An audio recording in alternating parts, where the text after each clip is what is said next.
Welcome to I dream media. So ఈరోజు మనం భారతీయం సత్యవాణి గారితో ఉన్నాము. వారితో స్పెషల్ చిట్ చాట్. అమ్మా నమస్తే. నమస్తే లక్ష్మి, బాగున్నావా? బాగున్నానమ్మా, చాలా దీపావళి శుభాకాంక్షలు. Thank you so much. మీకు కూడా చెప్పమ్మా. అంటే నేను రాగానే మీరు హోమం చేస్తూ కనిపించారు. అంటే నాకు చాలా ఆనందంగా, మనసుకి హ్యాపీగా అనిపించింది.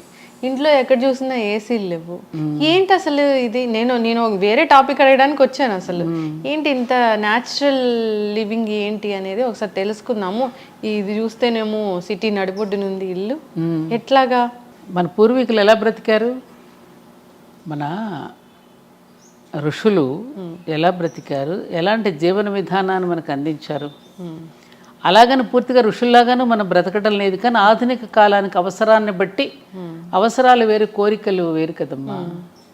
అవసరాలకు సరిపడా ఉన్నప్పుడు ఇంకెందుకు కోరికల్ని పెంచుకుని అవి ఇవి పెంచుకుని మళ్ళీ దాని తర్వాత మనమే కష్టపడి మళ్ళీ తీసుకెళ్ళి రోడ్ల మీద బారేసి వాళ్ళని చూస్తూ ఉంటాను. రోడ్ల మీద ఎక్కడ చూసినా సోఫా సెట్లు వాడేసి పారేసిన తర్వాత నిండిపోతున్నాయి. ఆ డంపింగ్ యార్డ్ తీసుకొచ్చి అంతా మన గుడి దగ్గర పారేస్తున్నారు.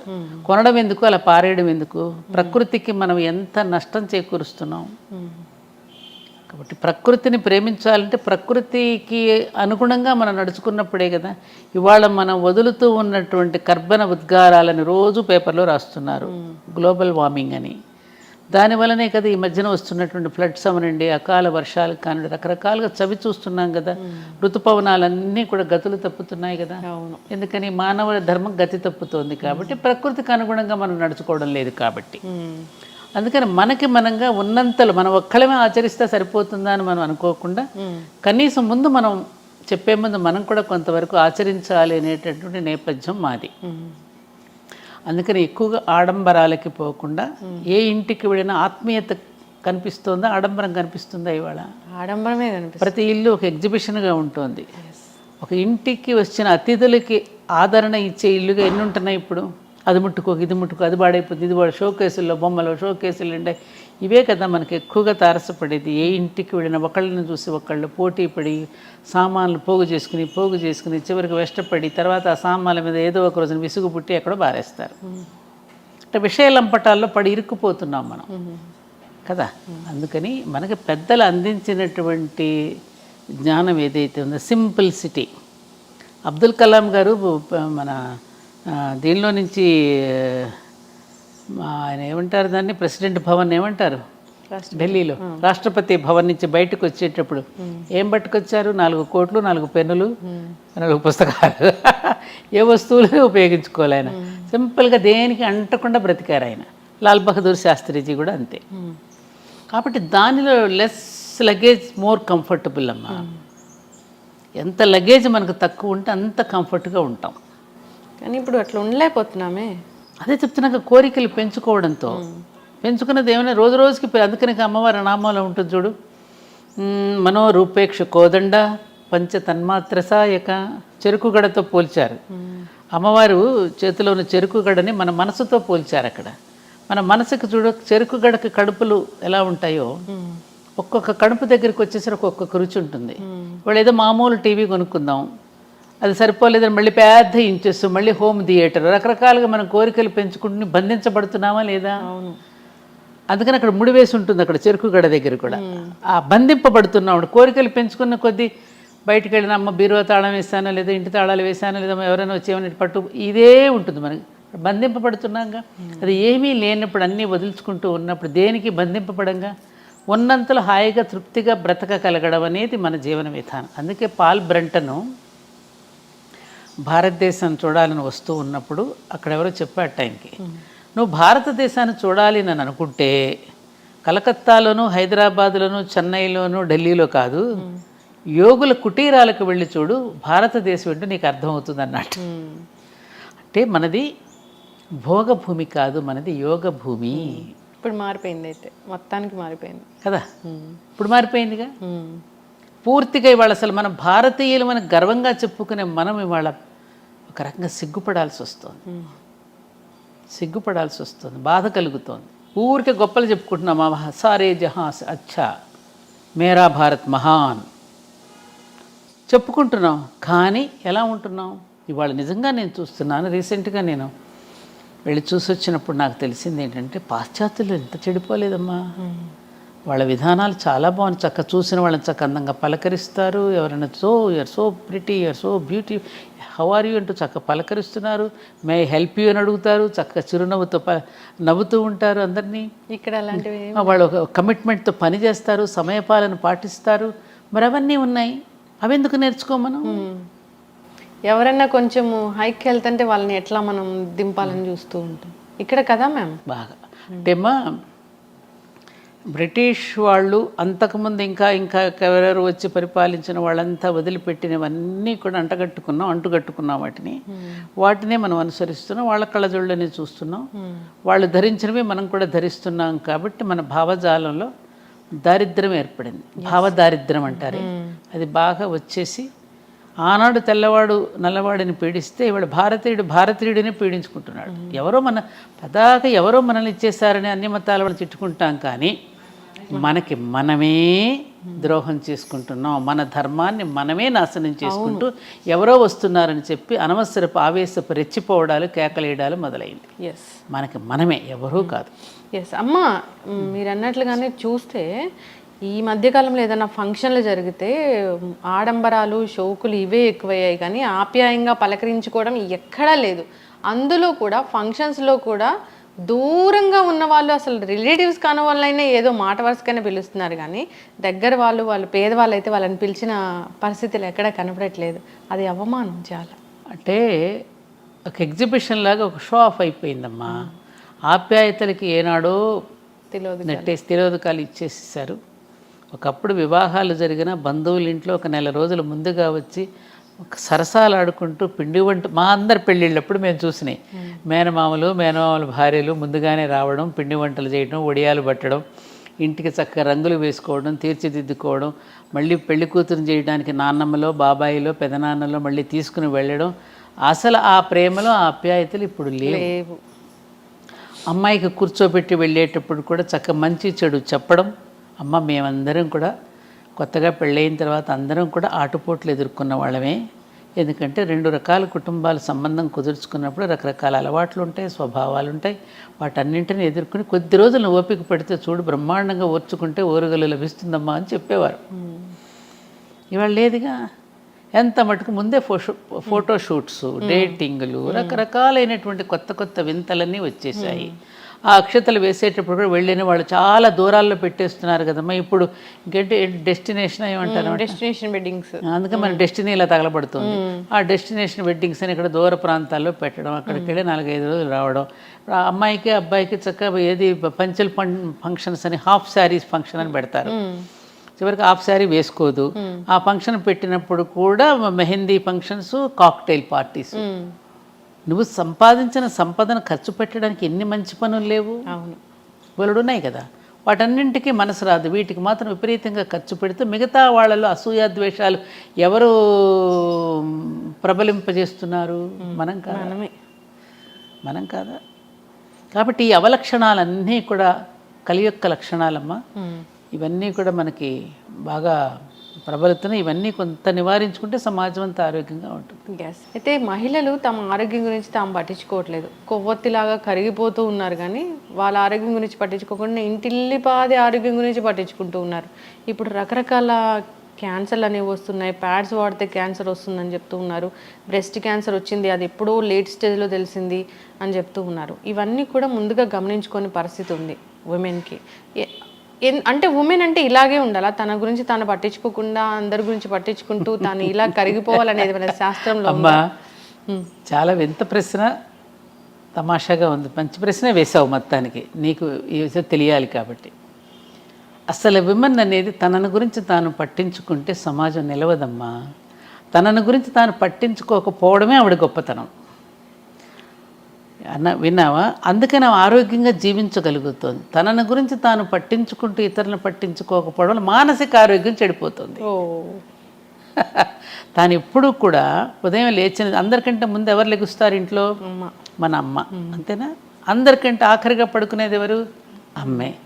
ఎవరినెవరిని చూసుకుంటోంది? బిడ్డల్ని, భర్తని, పెళ్లి కుటుంబాన్ని అలా పాలించుకోవడంలో వాళ్ళకి ఆనందం ఉంది. ఆవిడ అంటే పూల సంఖ్యలను ఆవిడే వేసుకుంది, ఎవరో వెయ్యలా. పూల సంఖ్యలు అవి తనకు తానే బంధించుకుంది తనను తాను ప్రేమలో.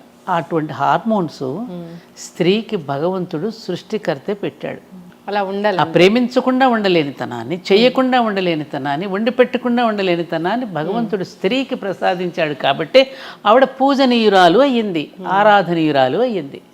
అందుకని స్త్రీలకు పూజ చేశారు, కానీ ఎక్కడన్నా పురుషులకు పూజ చేశారా? సువాసిని పూజ, కన్యా పూజ మన దసరా నవరాత్రులలో పురుషుడికి ఎక్కడ చేయలేదు. ఎందుకని స్త్రీలకు పూజ చేశారు? అందుకని సగటు స్త్రీ ఎప్పుడూ కూడా తన గురించి తాను ఆలోచించుకోదు. ఇప్పుడు చూడు, మేమందరం మాకు అందరూ అలవాటు. ఇంట్లో ఎప్పుడైనా ఆఫీస్ మీదే క్యాంప్ మీద భర్త ఊరెళ్ళాడు అనుకో, తన కోసం తను ఎప్పుడైనా వండుకుంటుందా? ముందే ఆయన లేరు కదా, ఏదో పచ్చడో మజ్జిగో వేసుకుని తినేసి కాలక్షేపం చేసేస్తుంది. ఎవరి కోసం చేస్తుందా వంట? అది బిడ్డల కోసం, భర్త కోసం. అంతే. తనను గురించి తాను అందుకని ఆవిడకి జగన్మాతకి ఉన్న లక్షణాలన్నీ కూడా ప్రతి స్త్రీలోనూ ఉన్నాయమ్మా. స్త్రీ అంటేనే సకారం, రకారం, తకారం, సత్వగుణ, రజోగుణ, తమోగుణాలు 3 సరైన నిష్పత్తిలో ఉంటాయి. మన బిల్డింగ్ కట్టేటప్పుడు సిమెంటు, ఇసుక, నీళ్లు ఏ పాళ్లలో కలిపితే బిల్డింగ్ గట్టిగా ఉంటుందో, ఈ సమపాళ్లలో ఉంచుకోగలిగిన స్త్రీ ఎప్పుడైతే గట్టిగా నిలబడగలుగుతుందో అప్పుడు ఆ కుటుంబం బాగుంటుంది. అంతే. కానీ అందుకని ఆవిడ తనని గురించి ఇప్పుడు దేవాలయానికి వెళ్ళినా తన పేరు చెప్పుకోదు చూడు, అక్కడే అర్థమైపోతుంది. పలానా శ్రీనివాసరావు నామధేయస్య తద్ధర్మపత్ని సమేతస్య సహ కుటుంబానా అంటుంది. తన పేరు చెప్పుకుందా? శ్రీమతి అండ్ శ్రీ. కానీ అన్నింట్లోనూ ఆవిడికే పెద్దపీట వేసింది వేదం. భార్యాభర్తలు, పార్వతీ పరమేశ్వర్లు, ఏమ్మా సీతారాములు అనేది మిస్సెస్ అండ్ మిస్టర్ అని. అక్కడ మిస్టర్ అండ్ మిస్సెస్ అంటారు ఆ దేశాల్లో, మనకి శ్రీమతి అండ్ శ్రీ అంటారు. శ్రీవారికి మతి తెచ్చేది ఆవిడే, మతి పోగొట్టేది ఆవిడే, రెండు ఆవిడే. 2 రకాలుగానే ఆవిడే ఉంటుంది. కాబట్టి నువ్వు అనుకున్నట్టుగా స్త్రీ తనను పట్టించుకుంటే కుదరదు. ఇప్పుడు తనను గురించి తాను పట్టించుకుంటున్నారు కాబట్టే బిడ్డలు అనాథలవుతున్నారు. కరెక్ట్. తన ఎంత మటుకు తన షోకులు, తన లైఫ్, తనలాంటి దీనిలోకి పడిపోతుంది కాబట్టి పిల్లలు అనాథలైపోయి పిల్లలు పిచ్చోడైపోతున్నారుగా. తాను కూడా ఒంటరిగా ఇదైపోయి ఆలోచిస్తుంది కదా, మానసికంగా ఒక డిప్రెషన్. అందుకని డిప్రెషన్ నువ్వు రాకుండా ఉండాలంటే స్త్రీ ఎప్పుడు తన పని చేస్తూనే ఉండాలి. ఎప్పుడైతే తను ఒంటరిగా ఉంటుందో, అందరితో కలివిడిగా లేకోకుండా, అప్పుడు ఆవిడ ఒక రకమైన మానసికమైనటువంటి ఒక వ్యాధికి గురైపోతుంది. ఎప్పుడు పనిలో ఉండాల్సిందే. పని ఎప్పుడూ కూడా మీరు అనుకున్నట్టు అనారోగ్యాన్ని ఇవ్వదమ్మ. పని చేస్తూ ఉన్న కొద్దీ ఆరోగ్యం ఉంటుంది. చాలామంది అనుకుంటారు శక్తి ఉంటేనే పని చేస్తాం అనుకుంటాం. కాదు, పని చేస్తూ ఉన్న కొద్దీ శక్తి పెరుగుతుంది, జనరేట్ అవుతూ ఉంటుంది. ఎందుకని నీకు ఎగ్జాంపుల్, ఇప్పుడు మన ఇంటికి కరెంట్ ఎంత తెచ్చుకుంటాం? ఇంటికి సరిపడానే తెచ్చుకుంటాం. ఫ్యాక్టరీకి సరిపడా ఎక్కువ కావాలి కరెంట్.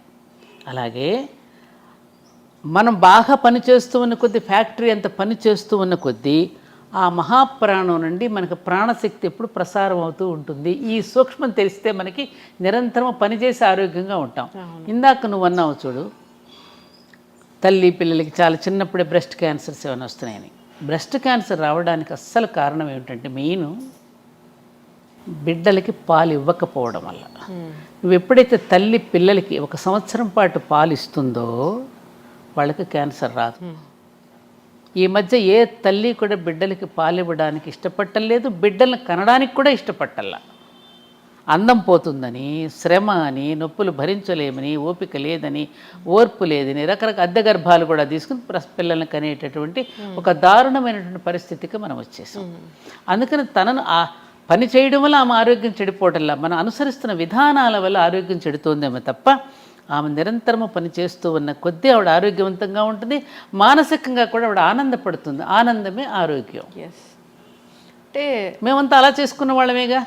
మా అమ్మలో మా అత్తగారులు వాళ్ళందరూ కూడా నిరంతరం బిడ్డల కోసం, భర్త కోసం పని చేసి వాళ్ళందరూ అలసిపోయి అలసటలోనే ఒక ఆనందాన్ని పొంది పనిలోనే విశ్రాంతిని పొందిన వాళ్ళు.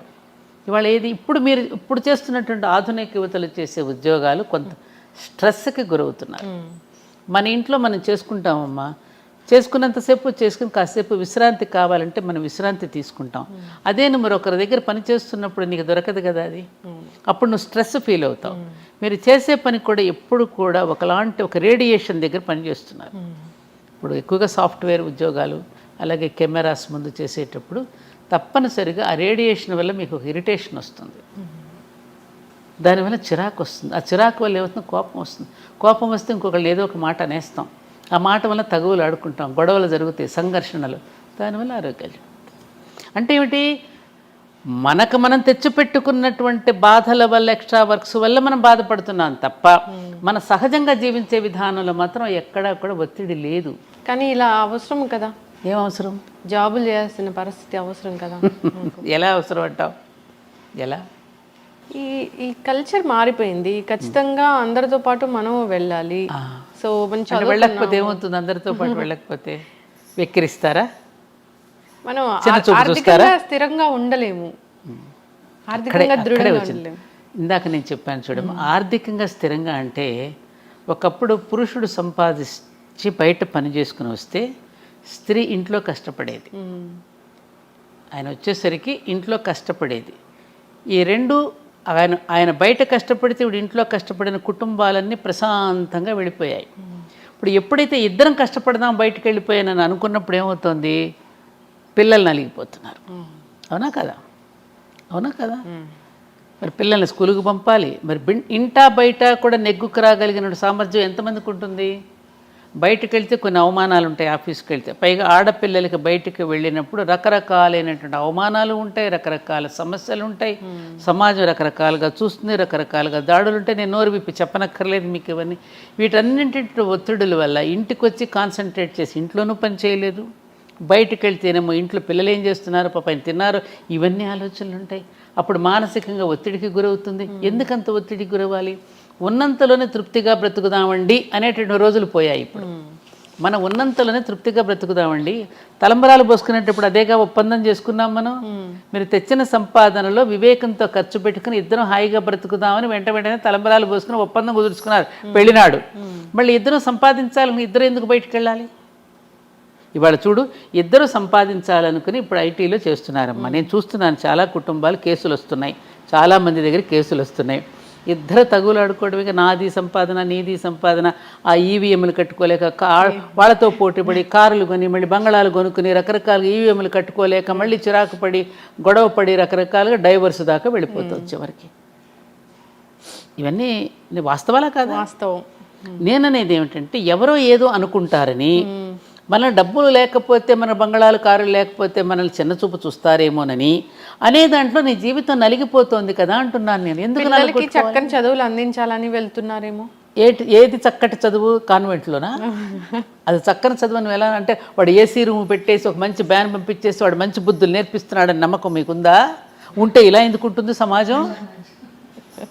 నువ్వు చదువుకుంటున్నావుగా, నువ్వు కూర్చుని ఎందుకు చెప్పుకో? నీ బిడ్డలకు నీ చదువు, నువ్వు బాగా నీ బిడ్డలకు చదువు చెప్పుకుంటావని కదా నిన్ను చదివించింది. నువ్వు వాళ్ళని ఎవరో వదిలేసి నువ్వు ఎక్కడికో పోవడం ఎందుకు? మరి నీ పిల్లలకి ఎవరు పట్టించుకుంటారు? మా అత్తగారు అంటూ ఉండేవాళ్ళు ఎప్పుడు, నీ ఒంటి మీద బట్టలు మీకు నీకు శ్రద్ధ లేక చాకలికి వేస్తే అంత శ్రద్ధగా ఎందుకు ఉతుకుతాడే అనేది. ఆమెకు ఎవరో చెప్పారు, మా అత్తగారు ఎప్పుడు నాతో అనేది. మన బిడ్డల మీద మనకు శ్రద్ధ లేకపోతే బయట వాళ్ళకి ఎందుకు ఉంటుందమ్మా? మహిళకి ఆర్థిక స్వాతంత్రం అవసరమే కదా మ్యామ్. మరి ఎప్పుడు ఉందమ్మా? అసలు ఈ దేశంలో స్త్రీకి ఉన్నంత ఆర్థిక స్వాతంత్రం ఏ దేశంలో ఏ స్త్రీకి ఏ రకమైన స్వాతంత్రము లేదు. కొంతమంది చేసినటువంటి దాని సమాజానికి మొత్తానికి మనం కట్టొద్దు. అసలు తీసుకొచ్చి ఆవిడ చేతికే ఇస్తాడన్నీ. మా అమ్మలందరూ బ్రహ్మాండమైనటువంటి వాళ్ళ బడ్జెట్ కానీ వాళ్ళ ప్రణాళిక కానీ వాళ్ళు ఎంత బాగుండేవారు వాళ్ళందరూ. ఏముంది వాళ్ళ దగ్గర? వాళ్ళేం బయటికి వెళ్ళి ఉద్యోగాలు చేయలేదే. పండగలకు బట్టలు కొనే దగ్గర నుంచి మనకు చేసేటువంటి పిల్లలకు నగలు చేయించే దగ్గర నుంచి అందరూ ఆర్థిక స్వాతంత్రం స్త్రీలదే. స్త్రీ చేతికే ఇచ్చాడు, స్త్రీ నిండా దింపుతున్నాడు. పురుషుడు సంపాదించింది నువ్వు నగలు పెట్టుకుంటున్నావు, పట్టుపట్టు చీరలు కట్టుకుంటున్నావు అంటే ఎవరు తెచ్చింది? అదంతా పురుషుడు సంపాదించి తెచ్చి నీ ఒంటి నిండా నింపడంలా. అండర్స్టాండింగ్, అహంకారం, నేను నాది అనేటటువంటిది ఎప్పుడైతే వచ్చిందో అప్పుడు ఈ ఘర్షణలన్నీ వస్తున్నాయి. మనది, ఇది మన కుటుంబం, మన సంసారం, మనం ఆలోచించుకుందామని అనుకున్నప్పుడు గొడవలు రావు. అందుకనమ్మా స్త్రీ తనను గురించి తాను ఏనాడు పట్టించుకోదు. అది ఎవరో పట్టించుకోవాలని కూడా తాను ఎప్పుడు ఇందాక చెప్పిన పూల సంకెళ్ళు తానే వేసుకున్నది.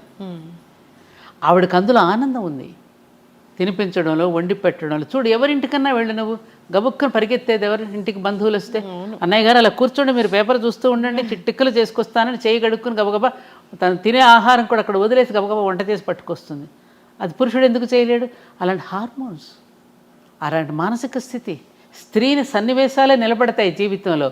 పురుషుడినేమో ఎవరో నేర్పిస్తే నేర్చుకుంటాడు. స్త్రీకి ఒకరు నేర్పించనక్కర్లా.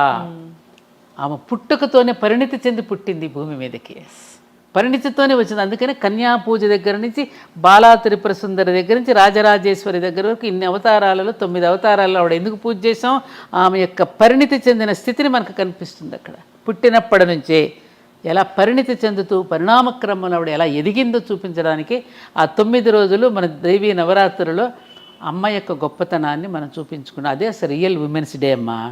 అసలు దసరా రోజే ఉమెన్స్ డే, మనం ఏదో ఎప్పుడో చేసుకుంటాం కానీ ఇంత ఉందిరా. అందుకని ఉమన్ అనేటువంటి ఇంగ్లీష్ వర్డ్లోనే మ్యాన్ ఉన్నాడు కదా, ఎస్హెచ్ఈ షీలోనే హీ ఉన్నాడు, ఫిమేల్లోనే మేల్ ఉన్నాడు. ఆమెలోనే ఆయన ఉన్నప్పుడు ఆవిడకి ప్రత్యేకతను కోరుకోదు. అంతా ఆవరించినటువంటి శక్తి అంతా ఆవిడదే. యాదేవి సర్వభూతేషు శక్తి రూపేణ సంస్థిత, మాతృరూపేణ సంస్థిత, దయారూపేణ, లక్ష్మీ రూపేణ, జాతి రూపేణ, నిద్రారూపేణ, క్షుధారూపేణ. ఆకలి రూపంలో ఉన్నది ఆవిడే, నిద్ర రూపంలో ఉన్నది ఆవిడ. అందుకే నిద్రాదేవి అంటాం మనం. నిద్రాదేవి ఒడిలోకి జారుకున్నాడండి అంటాం.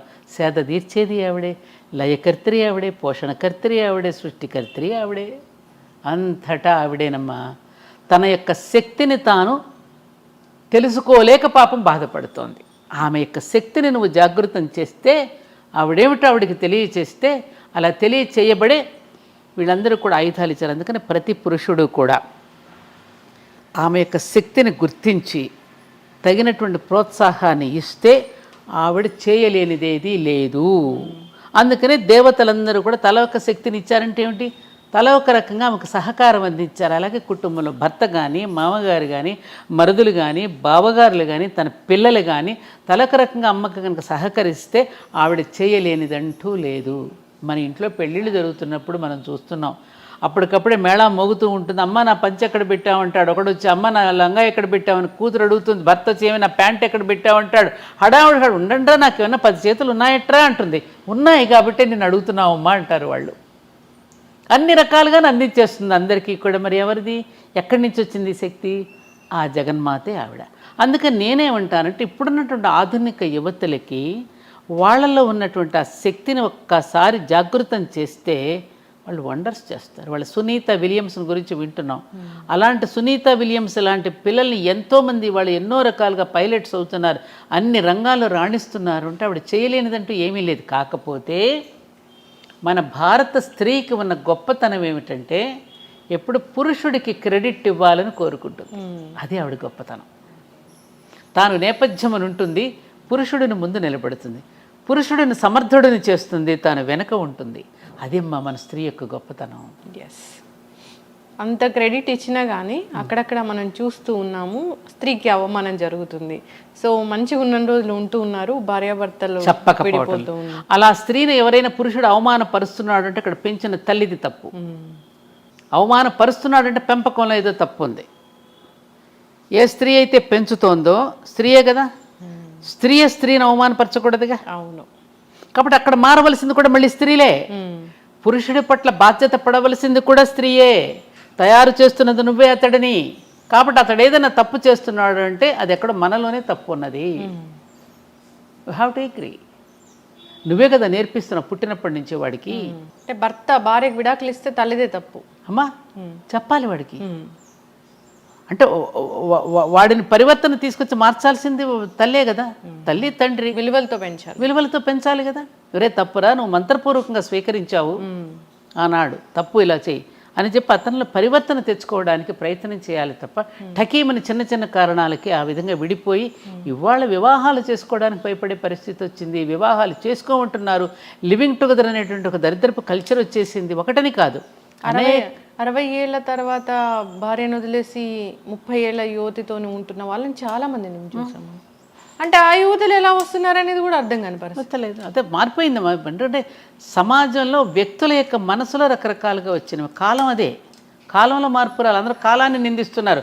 కాలం అదే, కాలం అదే, సూర్యుడు అదే, చంద్రుడు అదే, గాలి అయ్యే పంచభూతాలు. మారింది నువ్వు. అనవసరపు కోరికలు పెంచుకుని ఒకరితో ఒకటి కంపేర్ చేసుకుని, కంపారిజన్ బాగా ఎక్కువైపోయింది. ఆ కంపారిజన్తో రకరకాలుగా వేషభాషల్లో వేసుకుంటున్నటువంటి మార్పులు మనసులో రావటల్లా. అందుకే మన భర్తృహరి లాంటి వాళ్ళు ఎటువంటి పద్యం, వాగ్భూషణం భూషణం అన్నారు. ఏవి నీకు ఆభరణాలు? మంచి గుణాలే ఆభరణాలు. ఒక మంచి మాట కానీ, ఒక చక్కగా మాట్లాడటం కానీ, పెద్దలను గౌరవించడం కానీ, చెప్పిన మాట వినయంగా వినడం కానీ. ఎందుకని కరువు అవుతుంది? స్కూల్ ఎడ్యుకేషన్లో చెప్పరు. మోజు పెంచుకున్నాం, మనం పరాయి భాష మీద మోజు పెంచుకున్నాం, పరాయి దేశాల మీద మోజు పెంచుకున్నాం. మనదైనటువంటి కల్చర్, మన ఋషుల యొక్క సంతానం. మనం వేరే దేశాలకి మన దేశానికి తేడా ఉంది. ఋషులు మనకి ఏదైతే చెప్పారో వాటిని మనం ఆచరించటం అనేది మన పూర్వీకుల నుంచి మనకు వచ్చింది. అదే మనం ఆచరిస్తూ వచ్చినంతకాలం జీవితాలు చాలా బాగున్నాయి. అది వద్దనుకున్నాం కదా. ఋషులు ఎవరు? వాళ్ళకే తెలియదు. రామాయణం తెలియదు, భారతం తెలియదు, భాగవతం తెలియదు, ఉపనిషత్తులు అంటే ఏమిటో తెలియవు, శతక పద్యాలంటే ఏమిటో తెలియవు, నీతి వాక్యాలంటే ఏమిటో తెలియవు. మరి ఏం చేస్తారు? నీతి వాక్యాలు తెలియనప్పుడు బూతులే మాట్లాడతారు. అవును. కనీసం నేను పిల్లల్ని క్వశ్చన్ చేస్తున్నాను, ఏం చదువుతున్నావు నాన్న? 6th అంటాడు. కనీసం వాక్యం కూడా పూర్తి చేయడు. 6th 7th అంతే. 6th క్లాస్ చదువుతున్నాను నాన్నమ్మ అని కూడా అన్నాడు. పూర్తిగా ఆ మాటకు కూడా వాడికి బద్ధకమే. ఇవి ఉన్నాయి కదా చేతిలో. పిల్లలు నేర్పారు. తప్పురా, పెద్దవాళ్ళతో అలా మాట్లాడకూడదు, నిండుగా చక్కగా నమస్కారం చేసుకుని చక్కగా చెప్పాలని ఎవరు చెప్తున్నారు? పెద్దవాళ్ళు. ఇలా పోతే ముందు ముందు అసలు ఏం జరుగుతుందో తిరగబడుతుంది. మళ్ళీ వచ్చేస్తుంది. అలా అని కంగారు పడుకు నువ్వు. తప్పకుండా మార్పు వస్తుంది. ఎవరికి వాడికి పైదాకా పోతాడమ్మ, పీక్కి ఏమీ లేదు ఇక్కడ అనుకుంటాడు, మళ్ళీ వెనక్కి కొడతాడు. అంటే మళ్ళీ బ్యాక్ టు పెవిలియన్ అనమాట. మళ్ళీ పాత రోజులకి వెళ్ళిపోవాలని. కోవిడ్ వచ్చినట్లుగా. ఇప్పుడు అమెరికాలో వెళ్ళారు, అక్కడంతా బాగా ఇదిగా ఉంది. ఇప్పుడు అక్కడి నుంచి మళ్ళీ స్వదేశానికి పోదాం అంటారు. స్వదేశానికి ఇట్లా పట్టణాల్లో ఉన్న వాళ్ళందరూ ఇరుకుని పడి ఇక్కడ ఏం బాగాలేదండి, మన పల్లెటూరికి మనం పోదాం అనుకుంటారు. ఆ రోజులు వస్తాయి. నేను చెప్తున్నాను కదా, మళ్ళీ పల్లెలకు వెళ్ళిపోయే రోజులు వస్తాయి. పట్టణాల నుంచి, విదేశాల నుంచి మళ్ళీ స్వదేశానికి వచ్చే రోజులు వస్తాయి. సైకిల్ అమ్మ ఇదంతా ఒకలాంటి సృష్టి యొక్క పరిణామంలో ఇక జరగదేమో అనిపిస్తుంది, కానీ జరుగుతుంది. ఈ జరిగే దీంట్లో వచ్చేటటువంటి సన్నివేశాలను మనం సరిగ్గా అర్థం చేసుకుని మన జీవితాలను మళ్ళీ కొంచెం ప్రయత్నించేద్దాం. అనేక రకాల ప్రయత్నాలు చేస్తున్నారుగా పెద్దవాళ్ళు. తప్పకుండా వస్తుంది. మనం నిరాశపడకుండా వెళ్ళాలి. ఇన్నేళ్ళ జర్నీ మీది. అసలు మార్నింగ్ నుంచి ఈవినింగ్ వరకు అసలు మీ లైఫ్ స్టైల్ ఎలా ఉంటుంది? ఏం తింటారు? ఎన్ని గంటలు నిద్రపోతారు మీరు? నాకు ఈ మధ్యన కొంచెం కరోనా వచ్చిన తర్వాత కాస్త హెల్త్లో చిన్న మార్పులు వచ్చాయి. సడన్గా బీపీ డౌన్ అవ్వటం, పెరగడం. మెడిసిన్స్ ఏం పెద్దగా వేసుకొని మార్నింగ్ ఒక థైరాయిడ్కి ఒక 25 ట్యాబ్లెట్ మాత్రం వేసుకుంటాను, 20 mg. వేరే మాత్రలు ఏమీ లేవు. ఎక్కువ సమయం నేను కొంచెం ధర్మపురి క్షేత్రంలో అప్పుడప్పుడు అక్కడికి వెళ్ళి కార్యక్రమాలు నిర్వహించుకోవడం. ఎక్కడైనా విద్యార్థులు స్కూల్స్కి కాలేజెస్కి పిలిస్తే ఎక్కువగా అప్పుడు నా ప్రయాణం అంతా విద్యార్థుల మధ్యనే కదా, అలా వెళ్తూ ఉండేదాన్నమ్మా. ఎప్పుడన్నా కాసేపు కూర్చుని మాట్లాడటం, ఏదైనా మంచి మాటలు వినడం, చదువుకోవటం, ఇట్లాగే నా కాలక్షేపం. ఆహారపు అలవాట్లు చాలా సింపుల్. మార్నింగ్ ప్రొద్దున్నే లేవగానే కొంచెం పూజ, చిన్న హోమం చేసుకుంటాను. తర్వాత కొంచెం ఇడ్లీయో ఉప్మాసం, చిన్న అల్పాహారం తీసుకుంటాను. మళ్ళీ మధ్యాహ్నం భోజనం, మళ్ళీ సాయంకాలం అల్పాహారం. ఒక్కొక్కసారి ఉదయం తినకపోతే సాయంత్రం మళ్ళీ అల్పాహారం. నాకు భోజన వేళల్లో కరెక్ట్ వేళలంటూ ఉండవు. అది కొంచెం ఆ డిసిప్లిన్ లేదు. ఎప్పుడెక్కడ వెళ్ళొస్తుంటాను కదమ్మా, టైం కానీ టైం. బయట ఎక్కడ తినను. ఎంత లేట్ అయినా ఇంటికి వచ్చే భోజనం చేస్తా. ఫంక్షన్స్కి వెళ్ళినా పెద్దగా భోజనం చేయను ఎక్కడ. ఇంటికే వచ్చి పెరుగన్నమో, ఆవకాయ పచ్చడి అంటే బాగా ఇష్టం. ఆవకాయ పచ్చడి, పెరుగన్నం ఇష్టపడతా అంతే. ఎప్పుడైనా మీకు కోపం వచ్చిందా? ఎందుకు రాదు? కోపం వేరు, క్రోధం వేరురా. కోపం అనేది షార్ట్ డిసీజు, క్రోధం అనేది లాంగ్ డిసీజు. కోపం అనేది కోపం రావాలి. కోప్పడ్డారండి అని ఎందుకంటే మందలించటం రావాలి కదా. పగలు ఉండవు, పగ ఉండదు, వాళ్ళ మీద క్రోధం ఉండదు. తప్పు చేసినప్పుడు కోప్పట్టం అనేది ఉంటుందిగా, కోపం వస్తుంది అవసరానికే. అంతేగా చీటికి మాటికి కోపాలు తెచ్చుకోవడం. వీలున్నంత వరకు అందరినీ ప్రేమగా ఆదరిస్తాను, ప్రేమగా పలకరిస్తాను. ఈ కుటుంబం అంతా నాదే అనే ఫీలింగ్ నాకు ఉంటుంది, జగమంతా కుటుంబం నాదే అనేటటువంటి ఫీలింగ్తో మా అమ్మగారికి ఉండేది, నాకు కూడా అదే వచ్చింది. అందరినీ ప్రేమించే హృదయం, ప్రేమతో ఉంటాను వీలైనంత వరకు.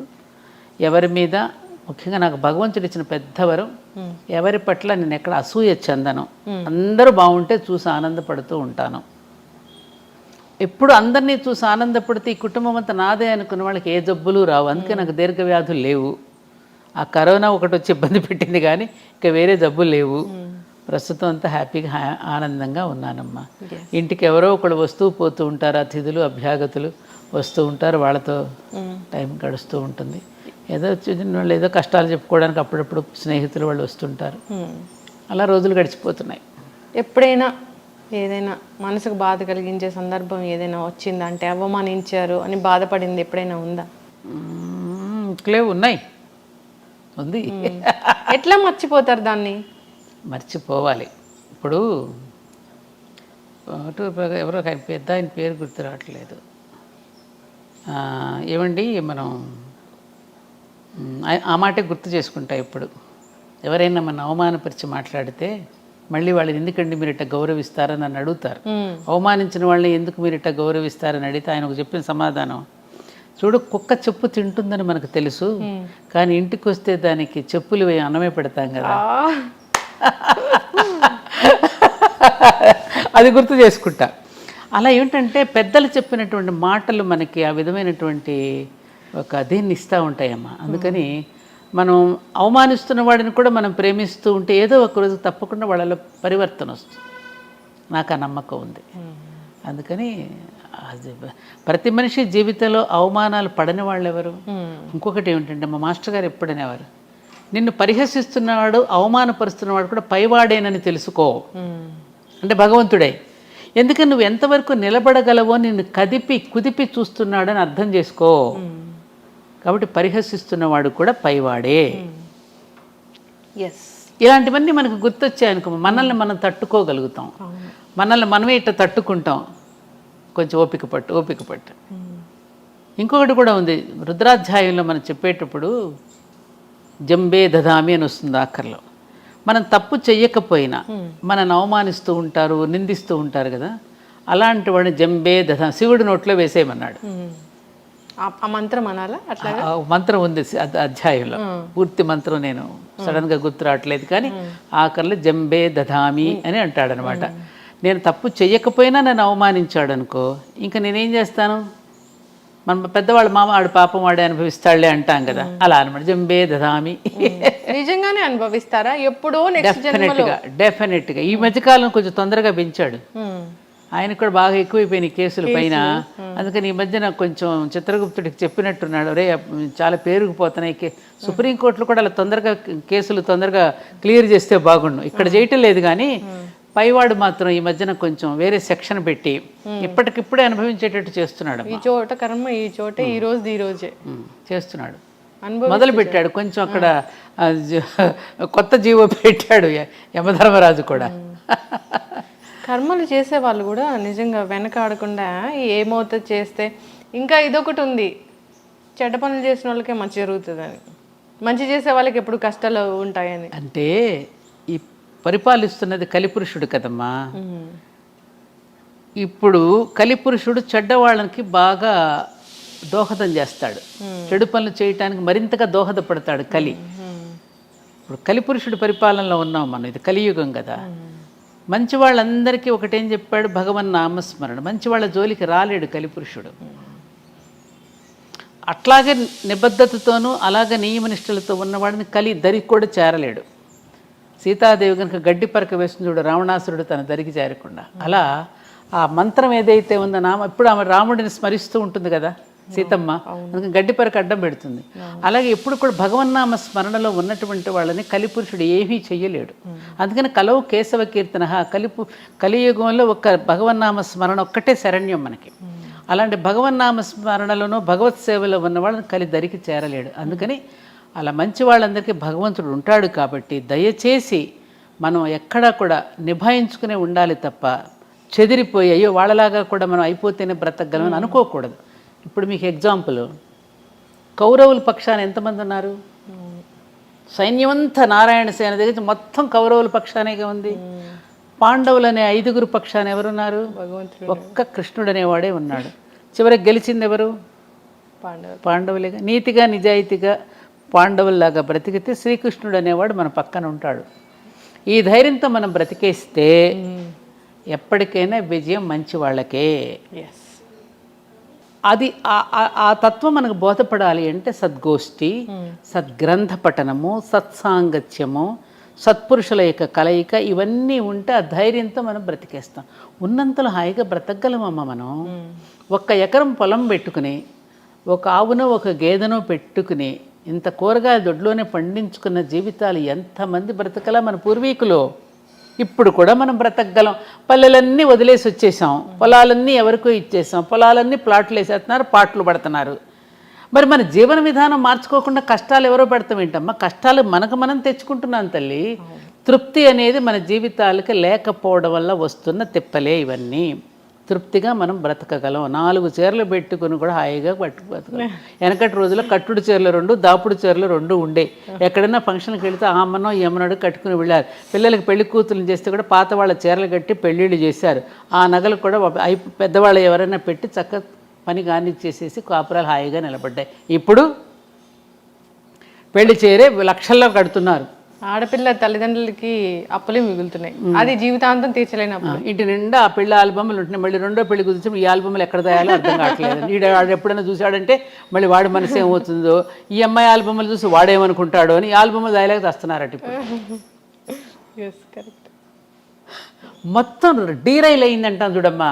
మొత్తం జీవితం పట్టాలు తప్పిపోయిందమ్మా. మానవ జీవితం పట్టాలు తప్పిపోయి జీరైందని ఏడిస్తే ఏం లాభం? నువ్వు మళ్ళీ పట్టాలకు ఎక్కువ పెద్దలు చెప్పిన బాటలోకి మళ్ళీ వెళ్ళు, అప్పుడు నీ జీవితం బాగుంటుంది. ఖచ్చితంగా మన రూట్స్ మనం మర్చిపోకూడదు, వెళ్ళాలి.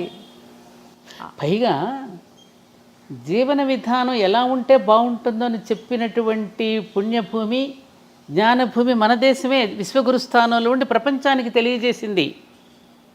చాలామంది అవి తీసుకుని ఆచరిస్తున్నారు విదేశాలలో. మనం ఆచరించటలా. మనలాగా తిండిని పోగు చేసుకుని పిల్లల కోసం ఆస్తులు పెట్టి అట్లా చేయరు అక్కడ ఆ దేశాల్లో. ఉన్నంతలో పని చేస్తారు, వీకెండ్స్కి వెళ్తారు, ఎంజాయ్ చేస్తారు, చక్కగా పద్ధతిగా పని చేస్తారు, చక్కగా అందరినీ పలకరించుకుంటారు, హ్యాపీగా ఉంటారు వాళ్ళు. అందులో కొన్ని వాళ్ళు తీసుకుని ఆచరిస్తున్నారు, హ్యాపీగా ఉన్నారు కదా వాళ్ళంతా. ఇప్పుడు మన దాంట్లోకి వచ్చేస్తున్నారు. ఇస్కాన్కి వెళ్ళండి, జగన్నాథ రథయాత్రలు పాల్గొంటున్నారు, బ్రహ్మాండంగా సంగీతాలు పాడుతున్నారు, డాన్సులు వేస్తున్నారు. శ్రీకృష్ణ మనం కూడా చదవనంత అందంగా రుద్ర నమ్మక చమకాలు చదువుతున్నారు. భారతీయతను ప్రేమిస్తున్నారు ప్రపంచ దేశాలలో. ఆనాడు వివేకానందుడు చెప్పినటువంటి వాణి ఇంకా ఆగలదు, ఇంకా మొగుతూనే ఉంది ప్రపంచ దేశాల భారతదేశం యొక్క గొప్పతనాన్ని. మరి మనం ఎందుకు తెలుసుకోవటం? చిన్న దానికి తగువలు, మత గొడవలు, కుల గొడవలు ఏమిటివన్నీ? కులాల మధ్య మతాల మధ్య చిచ్చు పెట్టుకుని మనం ఇప్పుడు ఈ మధ్య మళ్ళీ స్టార్ట్ అయింది. ఒకటమ్మా, ఏం చెప్తున్నాడు అనుకున్నప్పుడు ధర్మం గుర్తుకొస్తుందమ్మా. ఎవరు చెప్తున్నారు అన్నప్పుడు మతం గుర్తొస్తుంది. అలా వ్యక్తుల పేర్ల మీద మతాలు పెట్టేసి మధ్యలో చిచ్చులు పెట్టేసి ఎవరి ఇంటర్ప్రిటేషన్స్ వాళ్ళు ఇచ్చేస్తున్నారు, ఎవరి నిర్వచనాలు వాళ్ళు చెప్పేసి గందరగోళం సృష్టించేస్తున్నారు. ఏం చెప్పాడు అనేది ధర్మం, ఎవరు చెప్తున్నారు అన్నప్పుడు మతం పుట్టింది. మనది సనాతన ధర్మం, ఎటర్నల్ ధర్మ. అది సృష్టిలో ఉన్న ధర్మమే మానవ ధర్మం. ఈ మనిషి అనేవాడు విశ్వానికి ఒక నమూనాగా నిలిచాడు.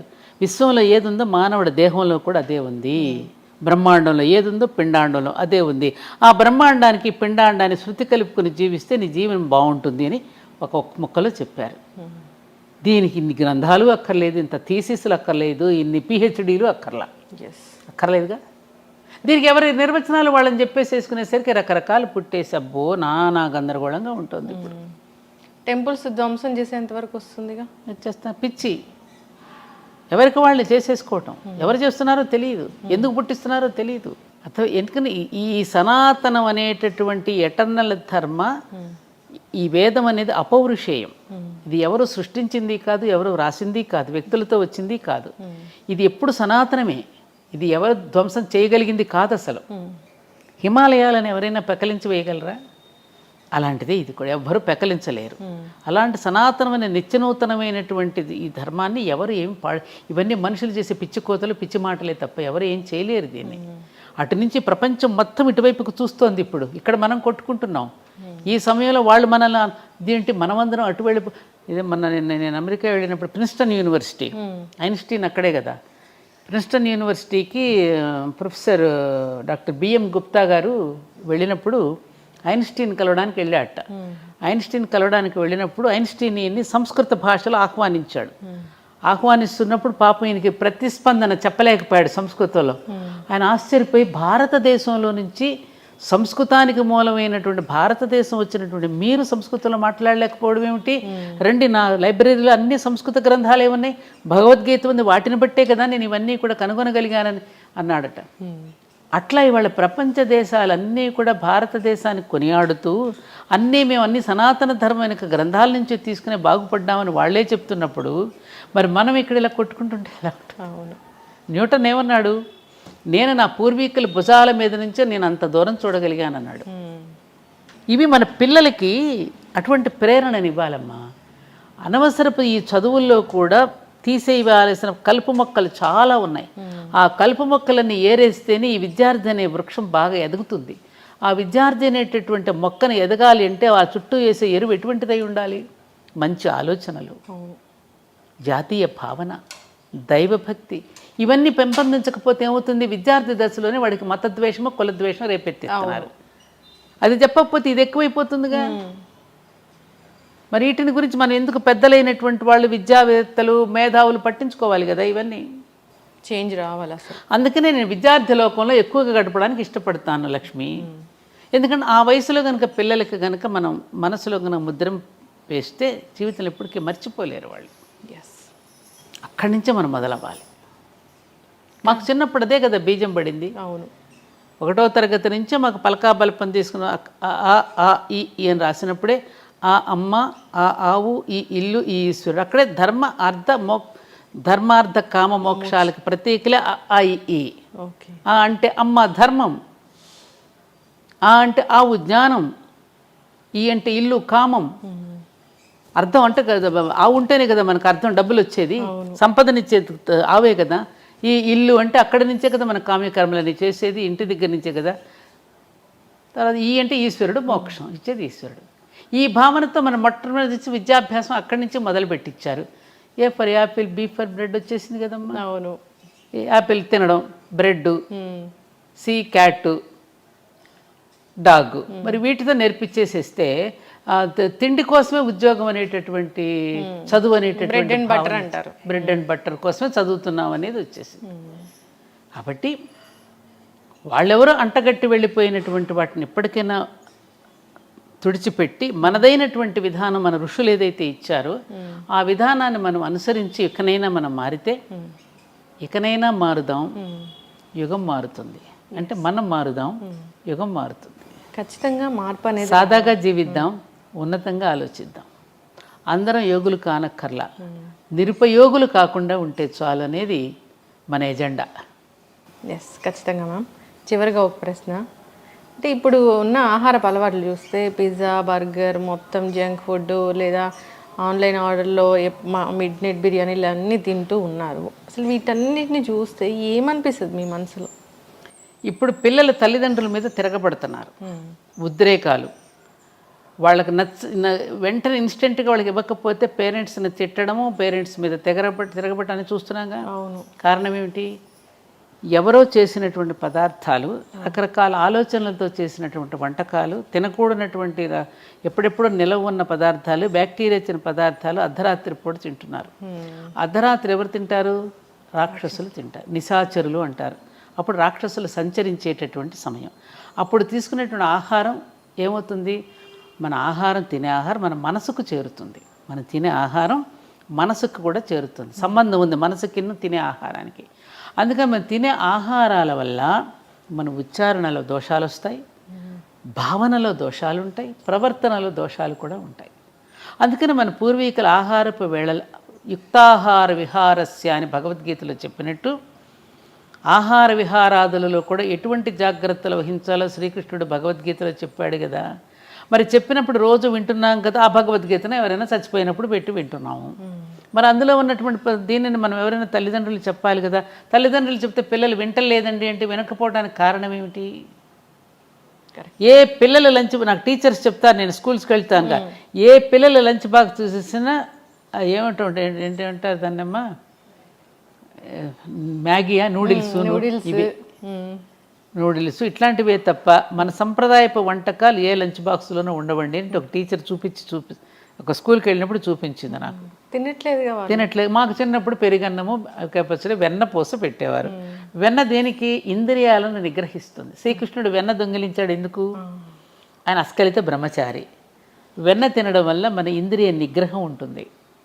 వెన్నకు అంతటి గొప్ప శక్తి ఉంది వెన్నకి. అట్లా తినేవాళ్ళం. చద్ది అన్నంలో ఎన్ని పోషక విలువలు ఉంటాయో రాజీవ్ దీక్షిత్ గారు 2 గంటల ఉపన్యాసం చెప్పాడు ఆయన. అట్లా తిని పెరిగిన వాళ్ళమే. మరి ఇవాళ పిల్లలకి ఎటువంటి ఆహారం పెడుతున్నాం, ఆహారాన్ని బట్టి వాళ్ళకి లక్షణాలు వస్తున్నాయమ్మా. అందుకని ఈ స్విగ్గీలు, జొమాటోలు ఎప్పుడెప్పుడు తీసుకొచ్చి నిలవ పెడుతున్నారు. ఈ మధ్యన చూస్తున్నాం రకరకాల, ఎందుకంటే రోజు రోజుకి అదే ఆర్డర్ ఇస్తూ ఉంటే ప్రొడక్షన్ కూడా తగ్గినప్పుడు వేరే వేరే కుక్క మాంసాలు కలపచ్చు. ఏ మాంసాలు కలుపుతున్నా మనకు తెలియదు కదా. ఇక భగవంతుడికి పెడుతున్నప్పుడు ఇక వీళ్ళకి పెట్టడంలో ఇంక దోషం ఏముంటుంది? ఆలోచించండి. వాడిది వ్యాపార దృష్టి, అమ్మది ప్రేమ దృష్టి. అమ్మ ఇచ్చే కాఫీకి హోటల్ వాడు ఇచ్చే కాఫీకి తేడా లేదు. హోటల్ వాడిది వ్యాపార దృష్టితో ఇస్తాడు కాఫీ నీకు. అమ్మ ఇచ్చే కాఫీ కానీ, అమ్మ ఇచ్చే పాలు కానీ, అమ్మ పెట్టే అన్నంలో ప్రేమ ఉంటుంది. ఆ ప్రేమతో పెట్టిన అన్నం వలన నీకు ఆరోగ్యం ఉంటుంది, నీ ఆలోచనలో కూడా ఉంటుంది. అమ్మ ఏ ఆలోచనలతో వంట చేస్తుందో ఆలోచనలు అన్నంలో కూడా ఉంటాయి. ఇది కథ ఉన్నది మనకి. ఇది సైన్స్ అమ్మా. అందుకనే పిల్లలు, నేనదే ఇప్పుడు ఉద్యోగాల కోసం మీరు పోతున్నారు, పిల్లలకి ఎవరు వంట చేసి పెట్టమంటున్నారు. నీకున్న ప్రేమ ఆయాకి ఎందుకు ఉంటుందమ్మా? ఆయా ఎందుకు పెడుతుంది? వాడి నోట్లో పెట్టకుండా తన నోట్లో పెట్టుకుంటుంది. దేనికి సంపాదన? ఎవరి కోసం? ఆ పిల్ల అడిగింది కదా, పని మనిషి మీద, అమ్మ నువ్వు తాళాలు పని మనిషికి ఇచ్చేళ్ళు, బంగారం పని మనిషికి ఇచ్చే, నేను స్కూల్ నుంచి వచ్చేసరికి ఫంక్షన్కి వస్తానంటే తాళాలను బంగారం పని మనిషికి ఎట్లా ఇస్తాను, నీకేం బుద్ధి లేదా అని అడిగితే తల్లిని, మరి అయితే నన్ను ఎందుకు నాయాకి అప్పగిచ్చి వెళ్తున్నావు అంటే ఆ బంగారం కూడా విలువ లేదన్నా నేను. మంచి క్వశ్చన్. అవునా కదా? ఇప్పుడు వాళ్ళు ఆయాలకి ఇస్తున్నారు, రేపు వీళ్ళని ఓల్డ్ ఏజ్ హోమ్స్లో వేస్తున్నారు. తప్పలేదు కదా. అదే ఇందాకన్నా కర్మఫలం ఉంటుంది. నువ్వు స్కూల్లో కుక్కేసేసి నువ్వు ఎప్పుడైతే ఆయాలకు అప్పచెప్పావో నేను పెద్ద అయినా తీసుకెళ్ళి ఓల్డ్ ఏజ్ హోమ్లో పెడతారు. తప్పేముంది, వాళ్ళదేం తప్పలేదుగా. అయ్యా ఎందుకు నీకు ఈ గొయ్యి అంటే, తాతకు తీసిన గొయ్య నీకు తీయాలి కదయ్యా. తాత మనోడు సినిమా అనుకుంటాయి. These are realities. కరెక్ట్. యద్భావం తద్భావం. మనం ఎలా ఉన్నాం వాళ్ళు ఎలా ఉంటారు. కర్మ సిద్ధాంతం. యాక్షన్కి రియాక్షన్ ఉంటుంది కదమ్మా. అందుకని ఉన్నంతలో తృప్తి పడుతూ వీలున్నంత వరకు భర్తలు ఉద్యోగాలు చేస్తూ ఉంటే కోపం వస్తుంది. హౌస్ వైఫ్ అంటే వాళ్ళకి ఒక చిన్న చూపు అనమాట. అందుకని హౌస్ మేకర్ అని చెప్పుకుంటున్నారు. హౌస్ వైఫ్ గృహలక్ష్మి లాంటి గొప్ప ఉద్యోగం ఇంకోటి లేదమ్మా. గృహలక్ష్మి అంటే అంతటి ఉద్యోగం మరొక ఉద్యోగం కాదు. గృహలక్ష్మి కాకుండా నేనేదో బయటకు వెళ్ళిపోతున్న వాళ్ళందరూ కొన్ని వందల మంది వచ్చి కష్టాలు చెప్పుకుంటున్నారు. మరి ఎలా? నీకు తెలియదే ఉంది ఏమ్మా. అందుకని మనం మారదాం. మనం తృప్తిగా బ్రతకగలిగినప్పుడు ఈ ఇబ్బందులు ఉండవు. అందుకని కలియుగంలో అందరూ కష్టాలు పడుతున్నారు స్వామి, ఈ కష్టాలు తీరడానికి ఏదైనా ఉపాయం చెప్పండి అని నారద మహర్షి వెళ్ళి శ్రీమన్నారాయణని అడుగుతాడు. అడిగితే సత్యనారాయణ స్వామి వ్రతం చేయమంటాడు. సత్యనారాయణ స్వామి అని వేరేవాడు లేడు కదా, సత్యమే నారాయణ స్వరూపము. అందుకని సత్యవ్రతాన్ని ఆచరించమనవయ్యా, కష్టాలు ఉండవని చెప్పాడు ఆయన. అంటే నిజాలు మాట్లాడాలి. ఏంట సత్యవ్రతం? అందుకని ఆ కథలో ఎవరిని పెట్టాడు? ఒక బ్రాహ్మణుడు ఉంటాడు, ఒక వైశ్యుడు ఉంటాడు, ఒక రాజు ఉంటాడు, ఒక కట్టెలు కొట్టుకుని శూద్రుడు. అంటే 4 వర్ణాలు ఇవి, కులం కాదు. బ్రాహ్మణ అంటే శిక్షణ, క్షత్రియ అంటే రక్షణ, వైశ్య అంటే పోషణ, శూద్ర అంటే పరిచర్య, శ్రమశక్తి. ఈ 4 కనుక కమిట్మెంట్తో పని చేస్తే కష్టాలు ఉండవు. జ్ఞానాన్ని బోధించవలసిన బ్రాహ్మణుడు జ్ఞానాన్ని బోధిస్తూ, సమాజాన్ని రక్షించవలసిన క్షాత్రశక్తి సమాజాన్ని రక్షిస్తూ, ధనాన్ని సమానంగా పంపిణీ చేయవలసిన వైశ్యుడు సమానంగా రేట్లు ఎక్కువ వేయకుండా సమానంగా పంపిణీ చేసేటటువంటి ధనశక్తి, అలాగే తన శరీరంతో శ్రమతో సమాజాన్ని సేవించుకునే శ్రమశక్తి. ఈ 4 భాగాలు సమాజానికి 4 అంగాలు. ఈ 4 భాగాలు కమిట్మెంట్తో సత్యంతో పనిచేస్తే కష్టాలు ఉండవు నాయన. ఈ మాట చెప్పమని దాన్ని వ్రతంగా స్వీకరించమని చెప్పాడు ఆయన.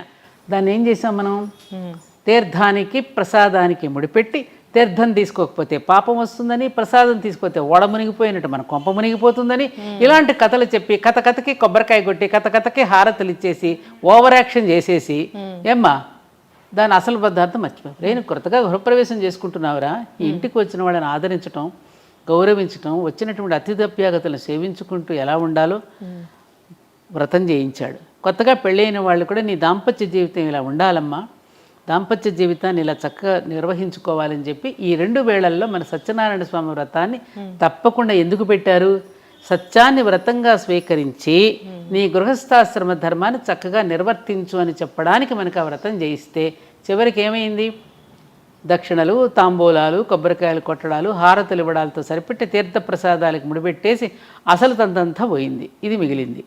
ఏమంటావు? అవును, అంటే ఈ పూజలు ఇలాంటివి చేసి మన మొక్కులు తీరాలంటే తీరవా? ఎడ తీరుతాయి, ఎలా తీరుతాయి? రాంగ్ నెంబర్ పెట్టాయి అంటాడు అక్కడ. నువ్వు చేసేదోటి నువ్వు చెప్పేదోటి, నీ మొక్కుకి ఎందుకు రాంగ్ నెంబర్ అని పెట్టేయమంటాడు. బాగా తపస్సు చేసిన కోరకూడని కోరావు అనుకో, తదాస్తు ఇచ్చాను పోరా అంటాడు. తపస్సు చేశాడు కదా, ఎవరిక తను చేసినట్టు చెడ్డ కోరిక వాడికి శాపం అయ్యేటట్టు చేశాడు. అవును, అది ఉందిగా. మనం తెలివైన వాళ్ళైతే సమాజ హితం కోసం చేసి తపస్సు చేసిన వాళ్ళు కొందరున్నారు, సమాజాన్ని నాశనం చేయడానికి చేసే తపస్సులు ఉన్నారు. సమాజాన్ని నాశనం చేసే తపస్సులన్నీ వాళ్ళే నాశనం అయిపోయారు. సమాజ హితం కోసం తపస్సు చేసిన ఋషులందరూ కూడా చరిత్రలో నిలిచిపోయారు, మనకు జీవన విధానాన్ని అందించి వెళ్ళారు వాళ్ళు. అందుకని ప్రతినిత్యము ప్రాతస్మరణీయులమ్మ వాళ్ళు. ఉదయం లేచిన దగ్గర నుంచి రాత్రి పడుకోబోయేంత వరకు మన దినచర్యని దేవుని చర్యగా మార్చుకోవడం ఎట్లాగో నేర్పి ఒక విధానాన్ని, ఒక బాటను వేసిన మన మహర్షులు ఉన్నారే, వాళ్ళకి ప్రతిరోజు ఉదయం నేను నమస్కరించుకుంటాను. సప్తఋషులకి ఎంత జ్ఞానం, ఎంత ఇచ్చారమ్మా మనకి, ఎంత ఇచ్చారమ్మా, ఎంత ఎంత ఎంత ప్రతి పండుగ దినాల్లో కూడా మనకి ఎంత అద్భుతమైన సందేశాన్ని ఇచ్చారు. నువ్వు చెడిపోకుండా ఉండడానికి సంవత్సర కాలం కూడా సంవత్సర పురుషుడు గానాన్ని మనకి వినిపించి ప్రతిరోజు నువ్వు చెడిపోకుండా పట్టాలు తప్పకుండా పండుగల రూపంలో నీ చేత ఆచరింపజేసి పుణ్యం అనే అకౌంట్ను నువ్వు బ్యాంకులో దాచుకోవడానికి ఎంత శరీరాలను కాల్చుకుని వాళ్ళందరూ ఎన్ని ఇచ్చారమ్మా మనకి. వాళ్ళ రుణం తీర్చుకోవద్దు మనం, ఇలా కొట్టుకోమనా, ఇలా తిట్టుకోమనా మనం వాళ్ళు నేర్పింది మనకి. ఆలోచించాలి. నేను రాగానే దీపావళి శుభాకాంక్షలు చెప్పారు మీరు దివాళీని ఎలా జరుపుకుంటారు? దివాళీ పండుగ అంటే మా ఇంట్లో మాకు బాగా ఇష్టం, ఎందుకంటే వీళ్ళు ఎక్కువగా నార్త్లో ఉండొచ్చారు కదా.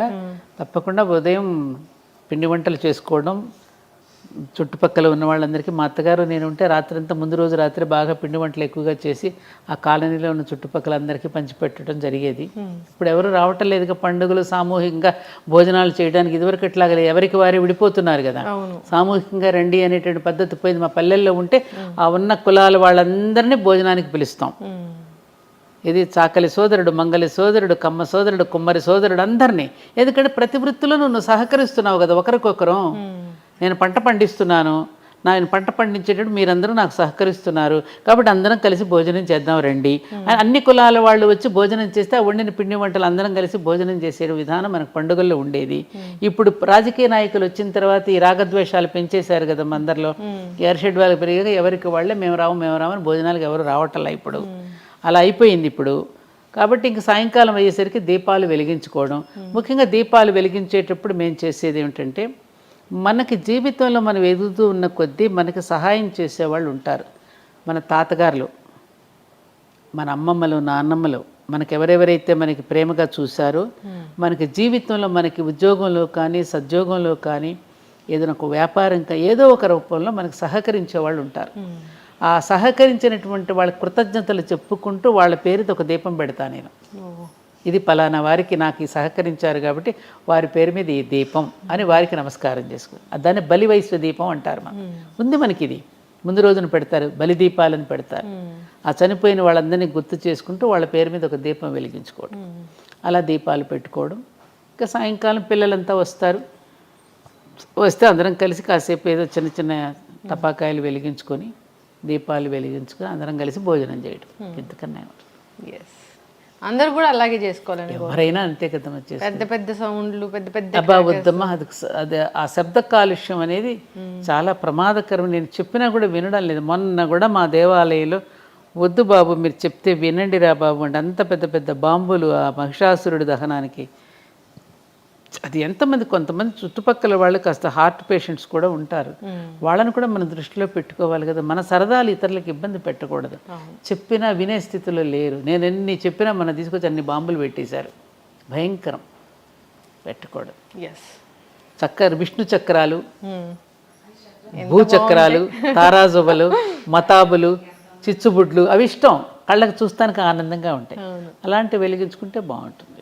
ఖచ్చితంగా అమ్మ, చాలా చక్కటి విషయాలు చెప్పారు. ఆచరించాలని కోరుకుందాం, అందరూ హాయిగా ఉండాలని కోరుకుందాము. సో ఇంకా నాకు చాలా డౌట్స్ ఉన్నాయి. ఈ సిరీస్ అనేది కంటిన్యూ చేయాలని నేను కోరుకుంటున్నాను. మీరు నాకు ఆచరిస్తున్నారు లేదు, ఇంకా సమాజంలో చాలామంది ఇంకా అటువంటి వాళ్ళు ఉన్నారు కాబట్టి ఇంకా సమాజంలో మనం బ్రతకగలుగుతున్నాం. లేరని నేను అనడంలా, ఉన్నారు ఇంకా ఎందుకంటే ఈ దేశం చెడిపోతే ప్రపంచానికి దిక్కు ఉండదు. అందుకని ఏ కొంచెం చెడు వచ్చినా కూడా ఆందోళన పడతాం మనం. ఈ మాత్రం చెడు కూడా భరించలేదు ఈ దేశం. ఇది ఆర్యావర్తనం అనే పుణ్యభూమి. ఆర్యావర్తనం అంటే ఏమిటి? ఆర్యులంటే వేరే ఎవరో కాదు, శ్రేష్ఠులు. శ్రేష్ఠులందరూ పుట్టినటువంటి భూమి ఇది.